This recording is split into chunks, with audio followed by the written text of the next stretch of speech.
Hello out there in the world of crypto. You're with the crypto news here at DeFi IoT Latin America. Today we're going to talk about a lot of things taking place. There's a lot of news out there and a lot of things going on that's going to affect you and I and our crypto investments, etc. Laws coming down to the United States. The administration right now in the United States, this government, is very much, I wouldn't say anti-crypto. They just want to take away our profits and establish so many laws that if you're a miner, you're going to have a hard time existing in the United States. They're going to clarify that, apparently, in this $1 trillion infrastructure bill. Infrastructure, yeah. If you buy that, then you should get out of the crypto world, actually. We need to see what's going on in the crypto world. IMF also wants to create these digital currencies. The United States wants to create, is talking about digital currency. Experts are saying in the next 3 to 5 years. There's a lot of countries in Latin America, Peru, Brazil, Argentina, amongst others, that now are creating cryptocurrencies, digital currencies. What's the difference between a digital and a virtual currency? There is a difference. And we need to, you better understand what that difference is before you go raise your hand in supporting that. Don't go away. Let's see how this is going to affect us, because there's some changes coming on, but I still see hope. Let's go through some of this together. I like to go off of Cointelegraph as one of our areas that we take a lot of our information from, amongst others, and we kind of confirm that, and we try to form what we think might be important to our listeners. Grayscale is something important. Grayscale does add Solano, and you can have here to Uniswap to their trusts. So that means that the financial institutions will be able to buy these trusts on Grayscale that would then put them in the crypto market. So Grayscale continues to expand upon their cryptocurrencies that they're including in their trust. Now, what's that mean for us? That actually means that these financial markets must feel that the United States government is not going to destroy cryptocurrencies, but they are going to try to destroy some aspects of cryptocurrencies. One of those aspects is mining. We're going to get to that in a minute. Mining, as well as staking, as well as, well, there's other areas. We'll get to that in a second here. Let's go in here and jump in to see what we had for the week. Well, first of all, Dogecoin creates an agreement and a bridge with Ethereum so that NFTs, Ethereum costs are very expensive in their gas fees, meaning their transaction fees. So Dogecoin is much less costly. So there's a bridge being created right now that the Dogecoin would actually be the currency that would be used to trade on Ethereum blockchain your NFTs.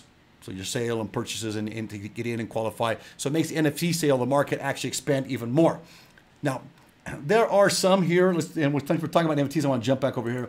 There's some who say that NFTs can be a riskier investment than cryptocurrencies. This is a report that goes on to explain, I don't know why they have the Phantom of the Opera here showing as the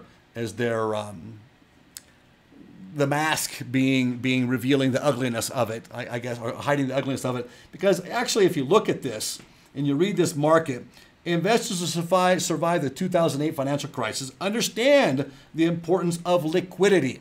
Okay, and then they're going to go on to explain here, saying, well, you can buy an NFT, which is nothing more than a work of art. Okay, and they go to try to say, well, if you got the Mona Lisa, there's only one original Mona Lisa, and so when you try to liquidate that you have a better chance of liquidating it because there's one of them.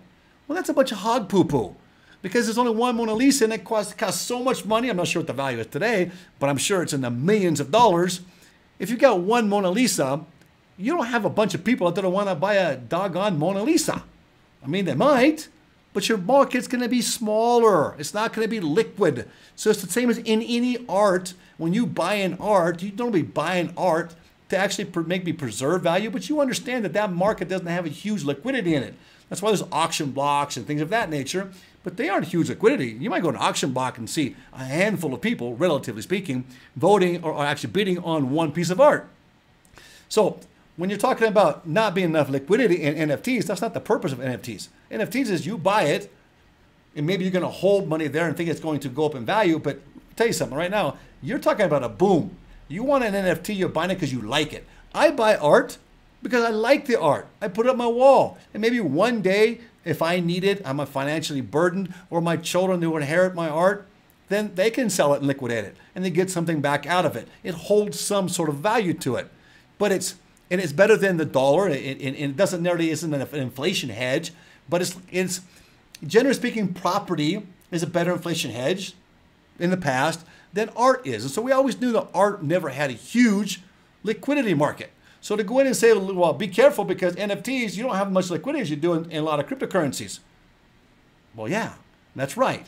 But it's not supposed to be. So I don't like what this article is actually promoting. And the editor who wrote this article really needs to understand that NFT is a different aspect of buying. If you're buying NFTs to buy and sell NFTs, you're taking that risk, and you know doggone what that is. You're saying, well, in sports cards, you buy a Michael Jordan.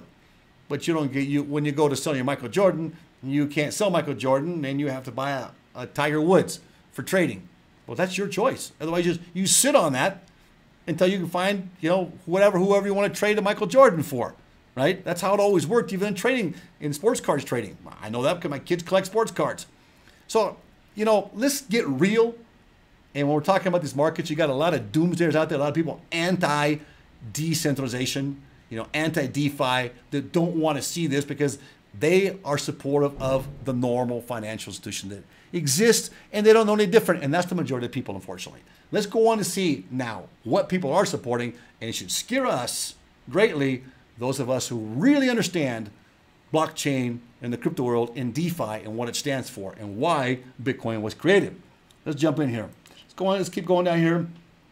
You have the CEO of JP Morgan coming out and saying that he doesn't like crypto, is very anti-crypto, but in the same token at the end, he says, yeah, but I can see Bitcoin having a 10+ increase over the next years. Morgan Stanley doubles their exposure to Bitcoin through the Grayscale shares. That's where it's mentioning the Grayscale trusts. And Morgan Stanley doubles theirs to 2 million, which they actually have increased since April, 105% of their holdings in cryptocurrencies, more so in Bitcoin through the Grayscale Trust, which is the GBTC. Visa card is now working on a universal adapter, which would adapt to various different types of cryptocurrencies and digital currencies. Now hold on a minute. What's the difference between a digital and a cryptocurrency? We did a video on that before, so I'm not going to go into that a lot. But a digital is controlled.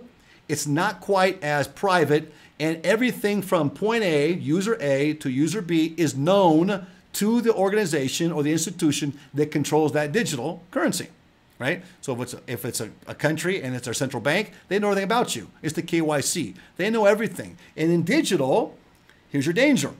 Danger is you're driving down the street, you get a traffic ticket, and the officer says to you, you're going so fast, then you owe this fine. And you take your phone out, because it's going to be your wallet on your phone, and you're going to pass your phone to the officer over his phone, over his device, which then reduces your fee right then and there. Well, what if all you had in your account was enough to pay your mortgage or your rent? You were waiting for a couple weeks to get, I got this ticket, I wasn't planning on, but at least I got a couple weeks normally now to pay that off. Well, that won't be the case in the future. They'll take your money now. And if you can't pay your rent, they don't care. And we need to understand that. So anything can take place. What if we don't go outside with our mask on and they want to penalize for it? Whoop, pass the digital wallet, you're fined, right? So, and if you got to go to court nowadays, especially in California, you got to go to court for anything, even a traffic ticket. You have to pay for that. So not only will they charge you for your traffic ticket, but they're also going to charge you if you decide you want to go to court date and fight that. You got to pay for that, which reduces your right to then go defend yourself against a police officer that actually maybe was acting out of line. It does happen. We've seen a lot of it happening. Now, there's a lot of them that do their part. Recently, I had a situation, my son, when he was trying to buy something, and somebody took the money, but they didn't give him the product, and a police officer came, and actually the law, he said, look, we can't do anything about it. But he pressured that guy into violating a law so that he could do something about it, and got the guy to cough up the product to give it to my son. So there are good policemen out there too. But the ones that are bad need to be taken to court and need to be actually brought back to repentance, so to speak, and put back in line. Now, remember something, we the people, the Republic, we decide that. It shouldn't be centralized. So let's keep going here. A white hacker is paid DeFi's largest reported bounty fee. Look at this. Automated market maker protocol, Belt Finance, said it paid white hat hacker the largest bounty in DeFi history. The Binance Smart Chain BSC base protocol, which operates a yield optimization strategy, said the white hat program Alexander Schlinderwin, I'm sorry if I got your name wrong there, discovered the vulnerability of the Belt Finance protocol this week and reported the news to the team. You see, and he gets paid $1 million to do this. He just came out of the blue. This is what DeFi is all about. You and I, we are the republic. We are the ones that control the governance of these blockchains, the decentralized world of cryptocurrencies. This guy looking to see where there could be a hack. He sees it, reports it, and they pay him for that. And that hack then, that hole, that bug is eliminated. That's what it's about. If the government had control of that, they're not looking for that. They don't care because it's not their money. It's our money. And let's be real about it. So if the government takes control, we're going to lose this kind of innovation in the world of DeFi. And that's exactly what they're trying to kill, is innovation. And don't think it's not. You might not agree with me, that's fine, but that's the reality of it. Please do your own homework. And remember something here. That we at DeFi IoT Latin America, we are not financial advisors. This is the crypto news section. We're bringing in news, but we're bringing it to you exactly how we are receiving it, processing it, and how it applies to us. Not just our opinions. This is how we're seeing it take place. Being outside the United States of America, where we reside, we get to see a big different picture than when we're inside the United States of America. So that helps us a lot from our perspective. So please understand, we are not financial advisors. We are here to give you the information of what we experience. So take that how you will and do your homework. I ask you to please do your homework. Maybe take our suggestions on something, but then use as you're starting off, your jumping off spot where you can go and find your own information for yourself, and you'll realize the things we're telling you are true. Now let's keep going here. We got to cover. I want to get done. Elon Musk comes out in the last interview, and I got to say this, Elon, thank you this time for not just spouting off. Didn't cause any collapse, didn't cause really any variance. He's a whale that basically just did well. He said, you know what? I have my feelings on this. I think they're going to put regulation in, but I don't think it's going to kill crypto, especially Bitcoin. And I don't think the government wants to do that. Come on. The United States government, the 18th of October this month, they will not be able to pay their debts. Congress has decided that they're not going to allow. There's been a bill that's been shot down that would allow the debt ceiling to be raised. So what's going to happen? Well, personally, now here's our opinion. This is my opinion on this. I haven't read anything on this, but my experience in the past has shown that this particular administration will not collapse right now. I don't think they will. Even though Robert Kiyosaki, and I respect him a lot, has come out and said, hey, I think October is going to be the month that the dollar collapses. The economies are going to collapse. And it could. I mean, look, it's prone to. If the Fed Reserve wasn't buying shares, which they really should not be doing, because when a quasi-government entity comes in, and you got BlackRock buying up real estate, which is another arm of the government, they're just like they do in these countries that we live in. The governments form corporations, and that corporation, they push them away and say, well, that really isn't us, that's them. And they even sanction them, but they're actually sanctioning them to get their money that they would get their cut from anyway. And I've been outside the country 20 years, living down in Latin America. I lived in 4 countries down here. So I got a good idea of what actually takes place. And it's no different in the United States and in Europe, etc. I don't mean to offend anybody, but that's the reality of what day we live in now, what time it is, so to speak. So Musk coming out and saying this, in this interview, actually, I appreciated that, Elon, for actually not trying to sway the markets. And he actually said, look, I don't think they're going to destroy it, but they're going to try to regulate it. And that regulation, though, is going to cripple, if not kill, innovation in the United States of America, which is sad because other countries are approving DeFi and they're allowing innovation to take place. So America is going to be behind other countries. And don't think China is also pushing it out. Don't fall for that. I'm going to show you in a minute why. Here we go. Let's keep going here. IMF Bank. IMF recommends CD or CBDCs, right? Your central bank digital currencies. That's the word for today, by the way. Your CBDC, the acronym, is your central bank digital currency. Don't confuse that with cryptocurrency. To finish what I was telling you earlier, a cryptocurrency is more of a virtual currency. It's encrypted. So in other words, the KYC is not necessary. Once you centralize that, it makes it more digital than it is anything. Now, it can exist on the crypto market and still be crypto because it's decentralized in the sense that or it's quasi-decentralized now once they put regulation in.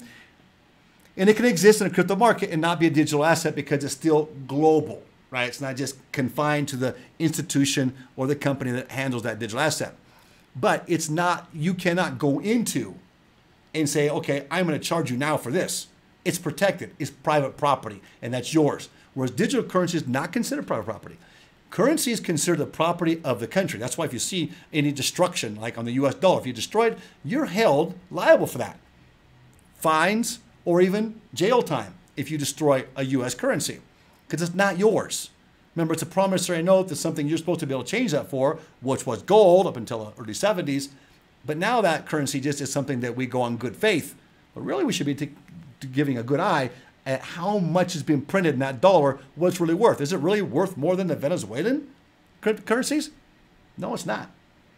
It's just that because we became the currency, the dollar became the currency of the world, it still was held in faith or in trust. We want a trustless society where we don't trust anybody to tell us what is actually good and what is bad. Let us figure it out for ourselves. We are able to do that. And if you're not able to do that, then you better get out of the world of crypto, because the world of crypto requires responsible people. And I know that's you. If you're listening to this, you're responsible. So here, IMF wants now a global cryptocurrency. Gee, isn't that part of the whole 2030 Davos agenda? Let's keep going here. Don't have much time left. Let's go on here. We say that the crypto community is very concerned with the impact of the infrastructure bill. This $1 trillion bill that the Biden administration wants to pass, which really has not a lot to do with infrastructure. If we would look at the pages in this, you would see that there's a lot of pork, a lot of waste there that's going to be just spent. And how in the world are we going to fund a $1 trillion infrastructure bill when we don't even have money to pay our exterior debt on the 18th of this month? Oh, I know how we're going to do it. We're going to make laws to say to the people, hey, we're going to make it safer for you to invest in the crypto world. Is that what they want to do? Come on, guys. If you're have any intelligence whatsoever, which I know you do your homework in history. You'll see how Mussolini in Italy, you'll see how Stalin in Russia, you'll see how Hitler in Germany, even you have Mao in China. You can see how the people implemented the fall of freedoms. It was for your betterment. It's for your protection and for your health. Be careful of those statements, please, because that's what they're telling us now. It's for our safety and for our betterment. Well, if you believe that, then maybe you should get out of the crypto world, to be very blunt with you. I don't want you to leave. I want you to educate yourself and understand, though, please. So this bill is up for the House of Representatives. It's supposed to be voted on this week. This will determine a lot, because in this bill is going to consider whether miners, which they already passed a bill and said that, no, look, we're not going to take anything against miners. We're not going to consider them brokers. So you have miners, you have stakers, and you have note holders, right? Which you have. Let's go through here. Look. This has been suspended. Miss Nancy Pelosi, which, yeah, okay. Until, let's see, you've got the panel host enterprise Ethereum Alliance on September 29th. It's been suspended this week, okay? We're going to go on here. So the network validators and miners provide a service and oftentimes earn transaction fees for their work. If this bill passes, the validators and miners would essentially be acting as brokers. So we're going to have to get certified, we have to qualify, and we have to KYC everybody. Well, here's the problem. We don't know who they are because it's a world of encryption. That's all privately held information. So we can't report them. So that means then it will become illegal in the United States of America to be a stakeholder, to be a miner, and to be a validator. How's that going to affect the crypto world? Well, for those of us that don't live in the United States of America, I'm a permanent resident outside the United States of America, though I do love my country, and I do wish my country would return back to the country I once grew up in and have those same freedoms and opportunities that I once grew up in, and actually saw much less poverty than I see now there. How will that affect us? It's going to cripple us, because a lot of these major platforms, Coinbase amongst others, are based out of the United States of America. And that's going to cripple. And it's going to actually squeeze out innovation. And that's what the objective is. And it's going to shoot the government in the foot because they want the money from it to fund this infrastructure bill, which really does not do much of anything for the United States of America. And it doesn't support freedom. And a lot of the money goes to other countries. Look, I can tell you right now, I have nothing against Venezuelans, but do you Americans know that our government gives the Venezuelans a free debit card and they have money on it every month? I think it's to the tune of $300. To all these refugees, we're giving them money to sustain themselves. I know, because I walk in the stores, I see this card, they pull it out, they swipe it, I say, hey, what's that? Oh yeah, that comes from, I get this money from the government of Ecuador, they give it to me. So I started saying, well, hey, how's the government of Ecuador do that? I said, somebody told me, somebody that was higher up said, no, that's your government. You guys give that card to them. That's just a program that they have instituted in different countries. So that's where our money's going? That's where a lot of this money and this infrastructure bill is going to go, is going to help these people that most of them once supported the fall of their own country by actually getting in line and bringing in Hugo Chavez. And then Chavez maintained his election, we know, through means that were not exactly democratic, we'll say. And exists today. It's a divided country. And unfortunately, there's a lot of poor people that are fleeing to the United States right now and remain even here. Now, let me tell you something interesting. There used to be a whole bunch of refugees from Venezuela in Ecuador and in Peru and in Chile. As I do my travels and so forth, and doing my research. And now, you don't see them anymore. Why? Because the borders of the U.S. have opened up and they're all going north. And that's the truth. I'm telling you from down here what's happening. They're going north. So whether you like it or don't like it, it's going to have an effect on our markets. And it's going to have an effect on where that money's going. We already spent our money. We gave it all away. So how are we going to pass this bill? That's a good question. Where's the money going to come from? It's a good question. Just be aware the Davos 2030 agenda is you'll be happy, or I should say you'll own nothing and you'll be happy. That even means your cryptocurrency will no longer be yours. Digital currencies are owned by the government. Cryptocurrencies are our property. But if we have to KYC, the government knows everything about us, like a bank account, they can take that from us when they want to. It's just not our property anymore. You think I'm lying? Well, I think I'm exaggerated. Biden weighs in on a bank-like regulation for stablecoin users. We used to have the stablecoins with USDT, USDC, amongst others. They're the three main stable coins that exist. Where if the market was actually volatile, we could pull out and get in the stable coin and sit there until we felt better about go back in the market and make money that way. Well, they're going to take that away from us, or they should say you'll be able to go in there, but then you're going to have to say where you got that money to go in before they let you take it back out. And if you take it back out, like okay, Bitcoin goes back up or Ethereum goes back up, I don't want to buy it. Well, you're going to wait 2 days for them to process it. Like the regular financial institutions. You're going to fall into the regular financial institutions. So people, please get out there and support the Ted Cruz's and the others that are out there defending the freedom of cryptocurrencies. Look, El Salvador's functioning, works fine. Now, I'm not a big fan of the Chivo wallet, but I do see the necessity of having a bridge to the dollar so you can stabilize like the stable coins we're talking about right now. And so for now, I can see that happening as long as they're going to not take advantage of those regulations in the Chivo wallet.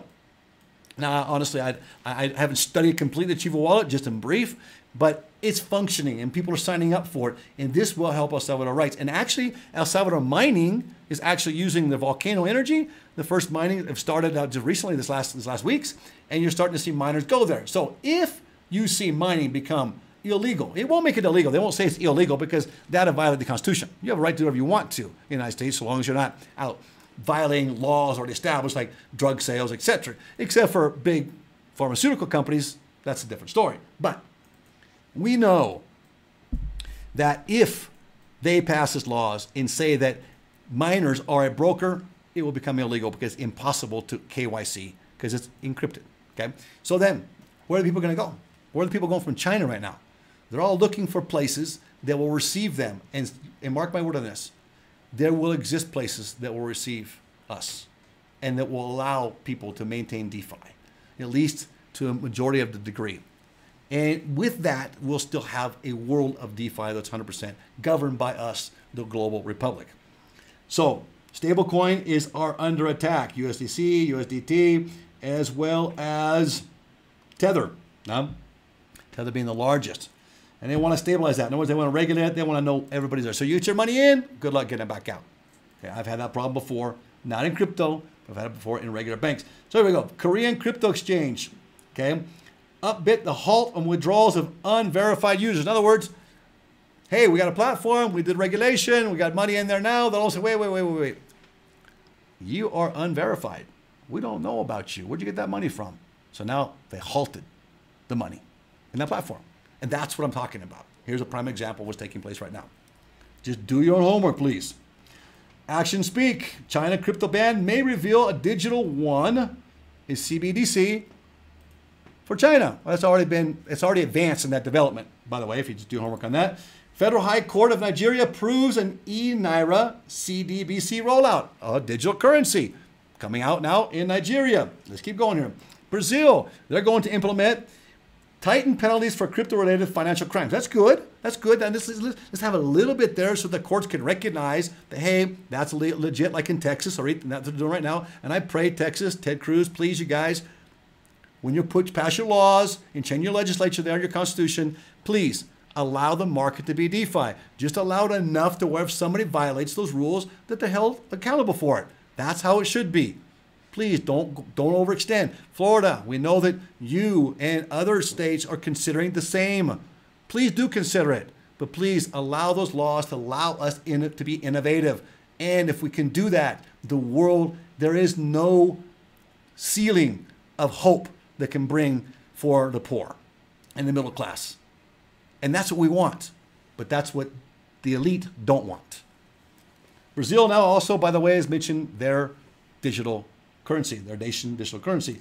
SEC, as we know, did extend EFT deadlines so that you can actually trade cryptocurrencies on the stock market. You can buy and sell there as well. That's only going to put regulation into it. So they extended out further, stating that the chairman said, the chairman of the SEC said recently that, hey, let's extend this 45 days because we got to see what kind of regulation we're going to do first before we approve you.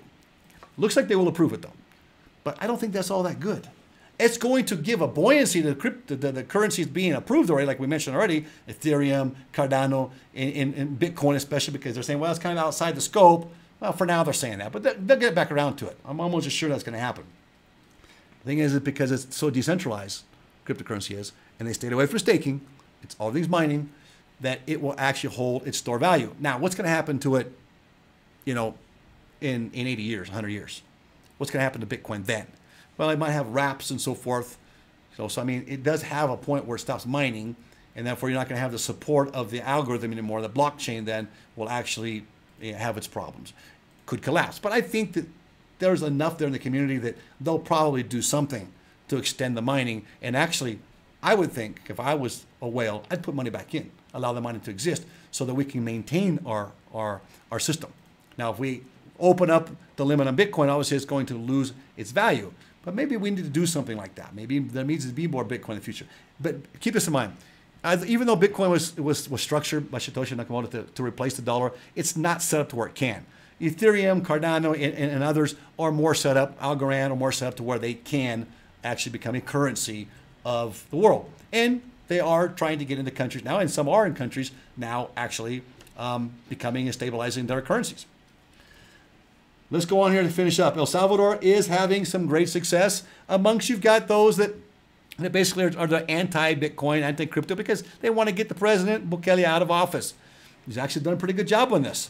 I'm not saying 100% fan of his, but I'm liking what he's doing in the sense that I can see the poverty coming up. I lived in this poverty for many years. I want to see the people get better. I do. That's what we exist for here at DeFi IoT Latin America. Remember, we're not financial advisors. This is not financial advice. This is the news. This is how it affects us. And we're just sharing with you what we see and what happens to us. We are witnesses of the truth and reality of what's taking place. So El Salvador now has introduced a fuel subsidy of 20% for each gallon of those that use cryptocurrency. And thousands of people are signing up for this Chivo wallet, by the way. It's been a huge success. The bull run, typical October bull run. We start off good. Let's see if it continues. They say it could go for 6 more months. But we got a lot of regulation coming out during 6 months. We'll see what happens. This should be our positive time right now for cryptocurrencies. I know the Snowden's come out and said, hey, look, even though that we've had all these attacks on cryptocurrencies and Bitcoin, you're seeing, he says, that's for the first time in my life I've actually considered buying. Sometimes Edward Snowden has some things that really we should listen to. I don't agree 100% with him, but he does have some insights that we might want to listen to understand why DeFi exists and why he explains it too, why DeFi exists and why Satoshi Nakamoto created DeFi. So we have control, the people do. So we talked about a bull run, and let's go to the last but not least are the top 5 currencies to watch this week. Well, this is what's on the Cointelegraph, right? And BTC, Luna, Atom, XTC, Axis. Well, look at you see what what they've done in their video game currency with an agreement they made. Kind of a bummer because I know some guys on our team here wanted to buy some characters and they were not an Axie Infinity, where they're not able to get them now because they're going up higher in price. Should have got those a couple weeks ago. Here's what we suggest, or what we're looking at. Now we suggest, take it back. What we're looking at this week, we're looking at ADA, Cardano. They're making some agreements, kind of a low price right now, good threshold. We're looking at picking up more ADA. Bitcoin, obviously, Bitcoin seems to be kind of, out of all the regulations coming down right now, it's going on altcoins and stable coins. Bitcoin seems to be kind of its own daddy out there, the way it's structured, because it's more decentralized. So Bitcoin seems like it could be something that could actually hit the way it's going right now. There's a lot of same predictions they could hit over 100,000 by the end of the year. Well, I don't know about that, but you know what? The financial institutions, Fidelity and others, are actually they're actually showing growth and positive feedback on a report that came out recently in Fidelity, a report that came out that we read last week. They're showing a lot of positive feedback in the cryptocurrency, and especially in Bitcoin going forward. So they're buying. And then I don't necessarily like that, because if they want to dump on it, they can dump too and cause a fluctuation in the market. So that's kind of a catch-22 there. The other would be Algorand and Helium. Now Helium has a lot of potential. When they came out with their 5G, they're coming out with it this week, 5G Helium hotspot. The only downside to Helium is I see that through those who are going to get this hotspots free through a program that we actually are affiliated with, and we're trying to educate, but we're actually banging heads with a lot of people down here in Latin America. All they're talking about is money, money, money. You're going to make money. You're going to make thousands of dollars, etc. And we're telling them, no, back off on that, because that's not what that's about. Those Helium hotspots are not and should not just be for money. So you have a Helium hotspot, yeah, you get paid for it. You get paid for hosting a network that's going to be the future for us and for our children. There'll be a better network, and that'd be a decentralized network. A cellular network that's going to come out with 5G. Look, I'm not a fan of 5G, but if 5G is going to be controlled by the people, then I'm okay with it. And you're going to get a better system, because it's going to be spread out throughout the communities, not just by towers that broadcast. And if you're blocked by a building and so forth, you have better service or worse service, right? So I like the Helium project, and there's a lot of positive on Helium right now with their 5G coming out. So Helium's something to be looking at, that we're looking at greatly. We are involved with the iHub program. Our team also has their own Helium miners. I want to know, though, what's going to happen to Helium with all the new regulation, because there's a lot of Helium hotspots in China, but they're saying cryptocurrencies are banned. Why do they keep making new Helium hotspots then for the Chinese people? I got nothing against Chinese people. I want to see them have it, but unfortunately, it's not them. It's the CCP that's going to have them, and those affiliated with them. They're going to be mining and stealing those HNT currencies from those of us who really want to establish a network, because China's not going to establish that network. They're not going to allow a network of the people. They control everything in China, and that's just the facts. So here we go. Here's the facts. DeFi, IoT, Latin America. That's what's going on this week. That's what we suggest. And remember, the acronym for the week is CBDC.